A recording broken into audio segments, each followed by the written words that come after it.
Shalom, selamat malam. Malam ini saya teringat akan sebuah quote dalam sebuah film yang pernah saya tonton, yang bunyinya kira-kira begini: You either die a hero or live long enough to see yourself a villain.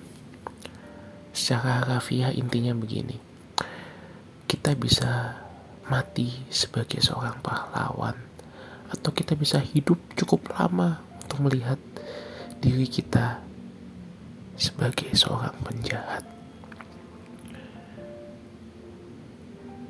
Bapak Ibu yang terkasih, saya sudah mengatakan bahwa saya bukan pendeta, walaupun saya punya kualifikasi untuk itu, dan bahkan pernah nyaris atau hampir menjadi seorang pendeta di sebuah gereja.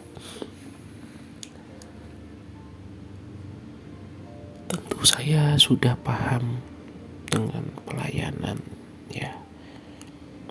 pelayanan dalam gereja saya juga cukup paham karena saya sudah cukup terlibat cukup dalam. Saya tidak membenci pendeta, profesi pendeta, tidak. Pelayanan dalam gereja tidak, saya tidak membenci. Tetapi sifat-sifat atau sikap-sikap yang salah dalam pelayanan, atau yang sering ada dalam diri seorang pendeta, itulah yang saya tidak suka. Makanya renungan saya banyak tentang gimana pelayanan harus begini, kok begini pelayanannya. Memang seperti itu kenyataannya. Kalimat tadi dari film yang saya kutip itu menunjukkan intinya seperti ini: orang harus tahu kapan dia harus bisa berkata tidak, kapan dia harus bisa berhenti. Dalam sebuah sistem yang dimana orang tersebut masuk, lama-lama sistem itu mungkin bisa berubah menjadi tidak baik.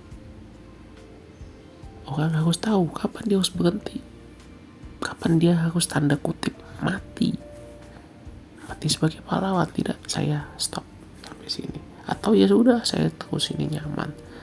Lama-lama orang itu akan melihat dirinya sendiri, aduh kok begini, tapi mau keluar susah juga. Betul kan? Banyak dari kita yang seperti itu.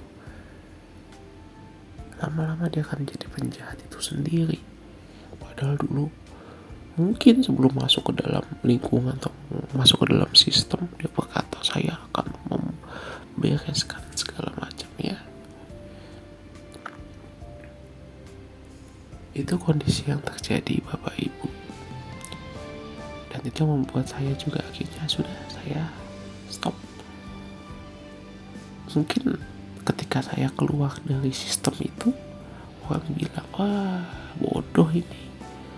Ya, saya tidak mati sebagai tanda kutip sebagai pahlawan, tidak. Saya pun mati pun saya dianggap sebagai penjahat. Tetapi ya sudah, yang penting saya sudah mati.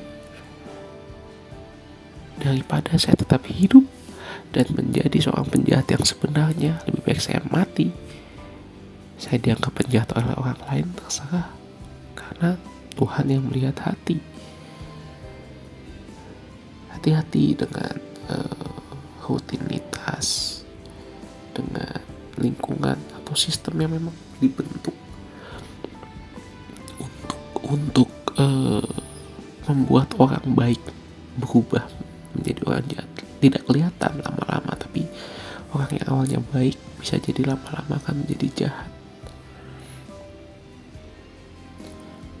Kita melihat bagaimana banyak orang baik yang dulunya baik, lama-lama ternyata begitu, ya, karena sistem itu, lingkungan itu. Oleh karena itu, jagalah diri kita, dan jika kita bisa, berhentilah sebelum kita berubah menjadi orang yang jahat. Amin. Tuhan memberkati.